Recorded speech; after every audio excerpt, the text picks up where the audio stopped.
Баярлалаа их мөдөгчтэй. Нэвтрүүлэг маань үргэлжлэн явагдаж байна. Одоо Улаанбаатар хотод 20 цаг 32 минут болж байгаа юм байна. Нэвтрүүлэг шууд явагдаж байгааг тэгээд дуулахад таатай байна.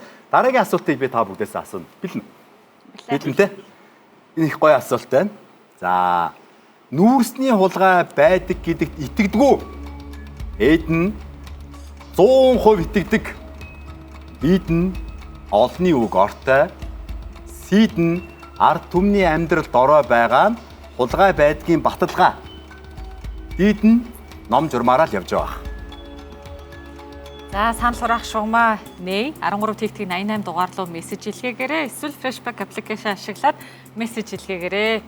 За одоо заавал гэдгийг хэлэхгүй. За одоо өдөр одоо зүүн жигүүрийн багаас эхэлж асуу. Энэ яагаад нүүрсний хулгай гэдэг юм бол яагаад алтны биш, яагаад жоншны биш, яагаад зэсийн биш юм бол? Хамгийн гол нь манай хамгийн гол экспорт бол нүүрс байдаг. Хамгийн их бид мөнгө нүүрсээс олж байгаа. За тэгээ нүүрс нь өөрөө хамгийн их хувь нь төр эзэмшдэг.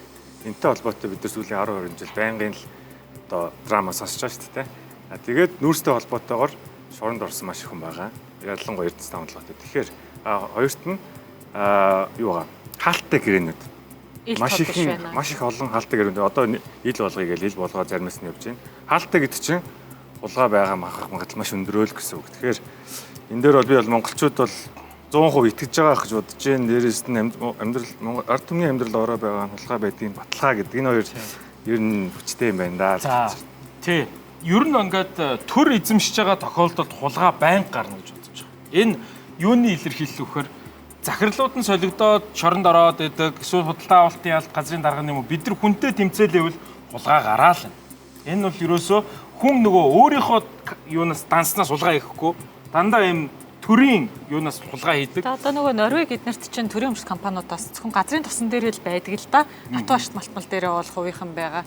Гэхдээ тэнд бол болоод байгаа байхгүй юу? Ээлдэг ёстой өндөр газар гарахгүй шүү. Төр эзэмшиж байгаа даа биш. Холоос дээ. Ээлдэг ёстой өндөртэй газар хулгай гарахгүй шүү дээ. Юу гэж бодож байна амар ч. Чинь өөрөө хэлбэрийн маш олон төрөл байгаа. За Норвегт яаж юм гэхээр менежментийн төр хийхгүй байгаа байхгүй. Улс төрч хүмүүс хийхгүй байна. Улс төр томилгоо хийхгүй байна. Мэргэжлийн хүмүүсээр менежмент хийлгэж байна.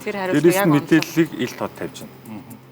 Баялагын менежментийн л асуудал байгаа юм да. За та хоёр маань сайн ярилцж байгаарай. Аль нэгийг сонгох ёстой.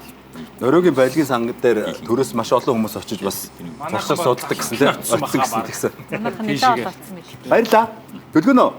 Та зөндөө ярьж болно шүү. Чөлөөтэй ярьж болно шүү. Тэр ингээд зүгээр. Та чөлөөтэй ярьж болно. Гэтэ одоо соёлоо эхлээд ярина. За. Би итгэдэг шүү дээ. Итгэж байгаа. Би итгэж байна.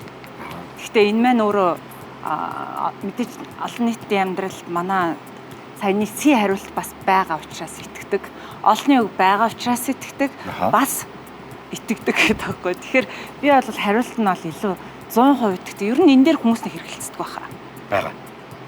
Төр байгаа учраас төр энэний менежментийг авч явж байгаа хүмүүсийг томилж байгаа учраас улс төрчид энд оролцдог учраас нүүрсний хулгай гэж байгаа. Энийг хулгай байгаа гэдгийг шүүх тогтоогоод ганц хоёр хүмүүс бас явцгаасан баг, тийм үү? Тэр бол ганц хоёр шүү дээ, тийм үү? Тэгэхээр бидний мдэггүй цаана байгаа гэсэн үг.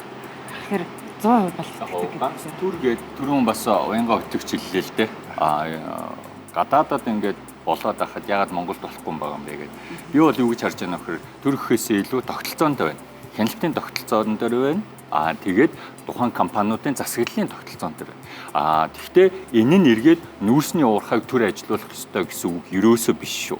Тэр дундаа одоо Америкт ингээд хамгийн сүүлийн үеийн мэдээгээр харахад бол critical elements буюу стратегийн ач холбогдолтой элементүүд гэж гаргасан. Нүүрс бол тийм элемент биш шүү дээ. Тэгэхээр энэ цэвэр хувийн хөвшил хийгээ явж боломжтой. Өнөөдөр ягаад нүүрсний хулгай гээд дөрвөн зэсийн хулгай биш, алтны хулгай биш гэж ярьж байгаа гэхээр Монгол улс өнгөрсөн жил 83 сая тонн нүүрс гаргасны 50% нь төрийн компаниуд байхгүй. Төрийн компани дотор хамгийн том нь бол манай Эрдэнэс таван толгой. Тэгээд энэ Эрдэнэс таван толгойтой холбоотой баахан гэрээнүүд сая ил болж штэ. Энэ дотор хулгай байгаа юу гэхээр байгаа. 100% байгаа гэдэгт бол би итгэж байна. Гол нь асуудал нь юу гэхээр одоо тэгвэл цаашаа яах юм бэ? Бид энэ хулгайг арилгахын тулд яг юу хийх вэ гэдэг дээрээ л хэдүүлээ бас фокуслаж ажиллах юм бол бид нар илүү хөгжилт хүрнэ. Түүнээс биш хулгайгаа эргэж тойрол ингээл яриад авах юм бол бид нар яг өнөөдрийн энэ байдалтай байгаа л ахвал гэж байна. Нээлттэй компани болгоод ард түмэн ороод хяналтаа тавиад явуул болчих واخ те. Нүүрсний компаниуд бол зүгээр ингээд ховчилчул зүгээр байхгүй. Амнатаа аваад дотор аваад байж тээ. Дотор аваад Тийм ээ. тэгэл тодорхой хэмжээний контролын стейк байгаад бууз дээрээ суугаад шийдвэрээ гаргаа явбал илүү зөв болов. Дотроо бүр ингэтэл нь аваад тээ. Тий. Ингэтэл аваад тэгээд Тэр нь сууж ивэл. тийм бидний Монголиад их санал орж ирээл те. Орж ирээ. Аль банкаар авд юм блэ? Мөнгө ороод ирчлээ гээл те. Тэгээд байж юмар байгаа юм те. За баярлаа. Сонголтоо хийх үзмөрөө. За сонголтоо хий. Манай зүүн Яг Чигүүрийн гэвэл би бас үнэхээр бас яа. хүмүүс маань Хариулт руу явлаа да. Сонгоцсон уу? Арай сонгоолоо. Солигийн хороос яг шат буруу ингэ явжсэн чинь дүлгөөс аймаа хурдан орж ирээ. Нөгөө нэг дараагүй шүү. цагаан сараар нөгөө нэг бууз үлдчихэд идгээд зүгээр гэлээ ондраачих гэдэг шиг яг би рүү ингэж явжсэн чинь ингээл ингэчих шиг боллоо тий. За баярлалаа. Хоёр баг хоёлаа хөлбөрийг сомлоод асуултыг дахин давтах уу? Асуултыг дахин давтаа тэрнээс өмнө бүгдээрээ сурвалжлагаа бас эхлээ сонсчихъя. Тэгээд ороод ирье.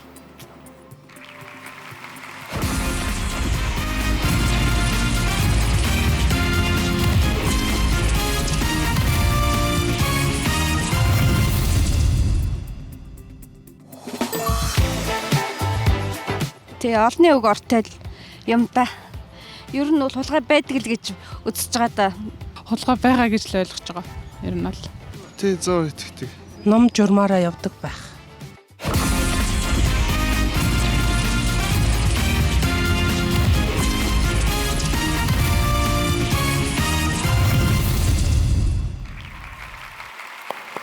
За ер нь л итгэх тийшээ л хандж байгаа юм шиг л байна тийм үү? Итгэх тийшээ л хандж байгаа шиг байна. Монголчууд хүмүүсийн юг сонсохоор 100%. За би болохоор ингэж бодоод байгаа юм аа. Одоо нэг хүн гимтэй юу, гимгүй юу? Одоо бид нар чинь гэртээ ингээл нэг тийм хүүхдүүдээ чи яг тэгсэн үү гээл ингээл те ингээл нэг тийм шүүх шиг байгаад нэг бөөн юм болж байгаа бол мэдэж аваад ингээл баталгаажуулдаг. Тэгэхээр ингээд нэг зүгээр нэг олны үг ортой гээл шүүхээр ерөөсө тогтоогдоогүй байхад нь чи бол хулгайчаа гэж цоллохыг бол би эсэргүүцэж байгаа. Гэтэ ингээд айгүй нэвт яваад яг та түрүүн ч бас хэлсэн яг одоо ингээд яллаа аваад тэрийг эдэлж байгаа хүмүүс одоо хэр олон байгаа бол тэгэл тэрнээс нь өмнө шүүхэн тогтоохоос өмнө айгүй их төөрөгдөлд бас иргэдийг оруулж байгаа байх гэж бол яг боддгоо. Гэхдээ юу ч гэсэн тэгэл одоо хариултаа бүгдээрээ хамтдаа харъя. Баярлалаа.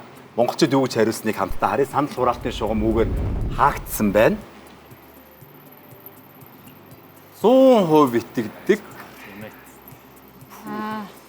Яа. 58. 100% итгэдэг гэдэг нь 58. 0 гэж. Тэгээ шүүхийнхэн маань ажиллаа сайн хийгээд яа энийгээ баталж өгөхгүй бол хүний нэр төр бас нэлээх одоо хилмигддэг асуудал байдаг шүү. За ингээ хоёр багийнхаа оноог харъя. Зүүн зүгээрийн баг монголчуудыг илүү сайн мэдээд байна да. 151 оноотой болсон байна. Баруун баг 132 оноотой болсон байна. Баяр үргээ гэхдээ дуусах болоогүй юм чинь. Оо хаач. За баяр үргээ.